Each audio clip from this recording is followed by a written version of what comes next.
Trên đường về nhà, hai người đàn ông đã vô tình nhìn thấy một thứ mà họ không biết nên gọi nó là gì. Vội vàng họ quay lại thứ đó bằng điện thoại của mình.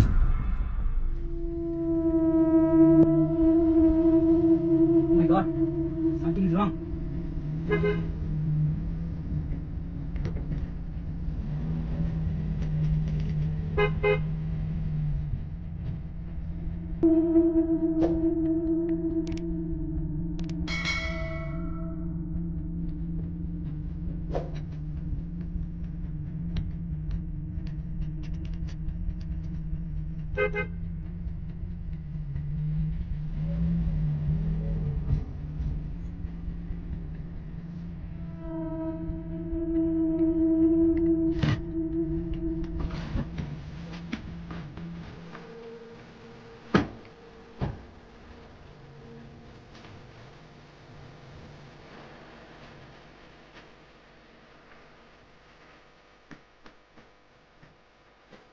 My God!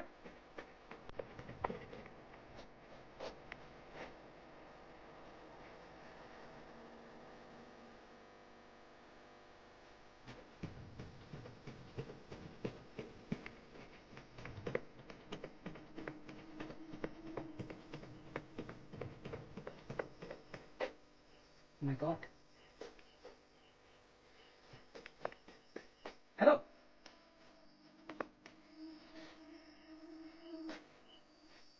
Hello?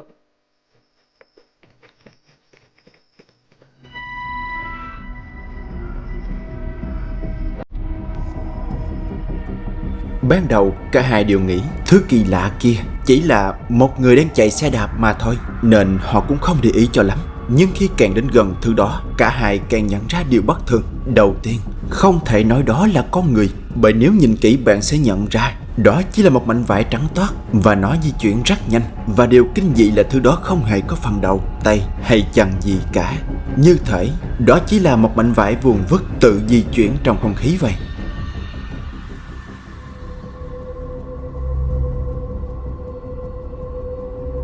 Rất nhiều người xem đã đồng tình với hai người đàn ông kia, bởi họ đã cố gắng tìm ra điểm hở của đoạn phim. Nhưng họ cũng đành chịu, vì rõ ràng đó là một mảnh vải, còn làm thế nào để nó di chuyển được như thế thì họ không biết.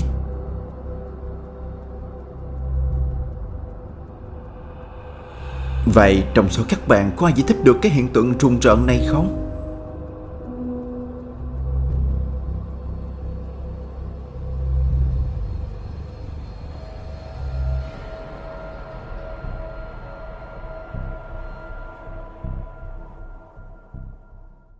Hai năm trước, một sự cố không mong muốn đã xảy ra với một cô gái trẻ có tên là Kaylin. Khi đó, Kaylin không may đã bị ngã gãy xương cổ vì một trò chơi mạo hiểm. Và vì bị chấn thương quá nặng, nên Kaylin buộc phải ở yên trong nhà một mình hơn 2 tuần lễ để phục hồi. Và cũng trong thời gian đó, Kaylin liên tục bị quấy phá bởi những âm thanh tiếng động ma quái không thể giải thích như thế này.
Kaylin nói khi đó cô đã sợ cứng hết cả người bởi những hoạt động ma quái kia xảy ra ngoài sức tưởng tượng của cô. Những tiếng bước chân chạy nghe rất rõ.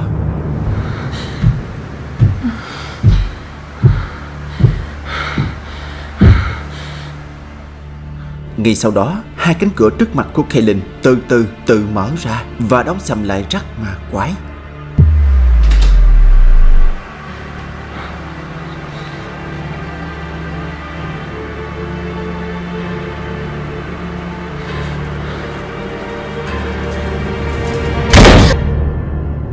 Nhưng những hiện tượng quái đản đó chưa buông tha cô gái trẻ. Một đêm khác, Kaylin lại nghe thấy điều này.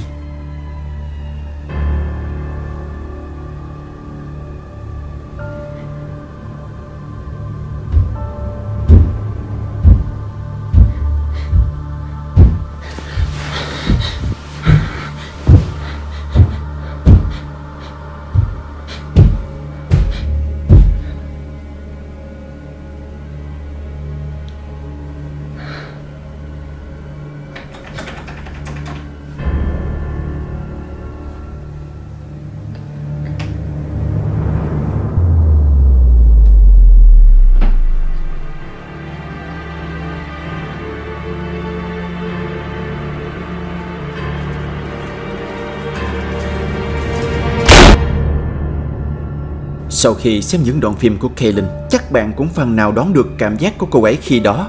Kaylin không thể giải thích, càng không biết vì sao bên trong nhà mình lại có thể xuất hiện những hiện tượng ma quái như thế. Và kể từ khi một mình chứng kiến những điều ghê rợn đó, cô gái trẻ Kaylin đã bị ám ảnh cho đến tận bây giờ.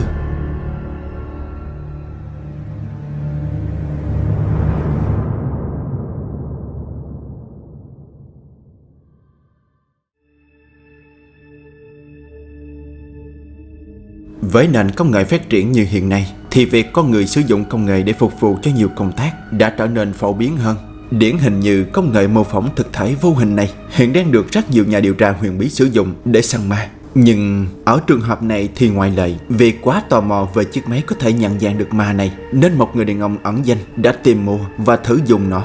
Thời gian đầu, anh ta đã tìm đến các nghĩa trang gần địa phương để quay, nhưng không có kết quả gì. Cho đến nửa tháng sau, trong một buổi xế chiều, anh ta đã lấy xe đến một khu nghĩa trang nhỏ gần nhà để quay thử một lần nữa. Thì quả thật, máy quay SLS đã mô phỏng lại một hình dáng như thế này.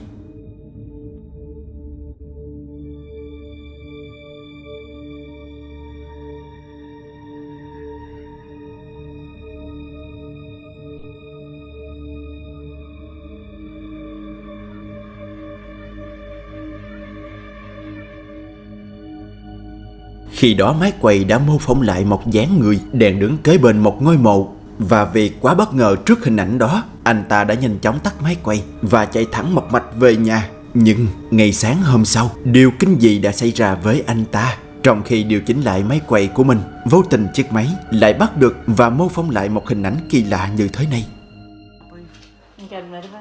Okay, out you go. Wait, hang on. No, I've got an idea. Move it out. Put it somewhere If else. someone is sitting on It's it. an old chair. And Someone's sitting on it. Is it moving now? Hang on, let me put it somewhere else. Yeah, but the TV's there. Yes, but it's still detecting there's someone on there. You have a look here, look. I think someone sat there, look. Ah, wow. If you look at that chair. Khi đó rõ ràng camera SLS đã mô phỏng lại một dáng người đang ngồi trên cái ghế kia. Điều lạ lùng hơn là khi vợ anh khiêng chiếc ghế và đặt ở một vị trí khác thì dáng người đó vẫn ngồi gọn hờ trên cái ghế.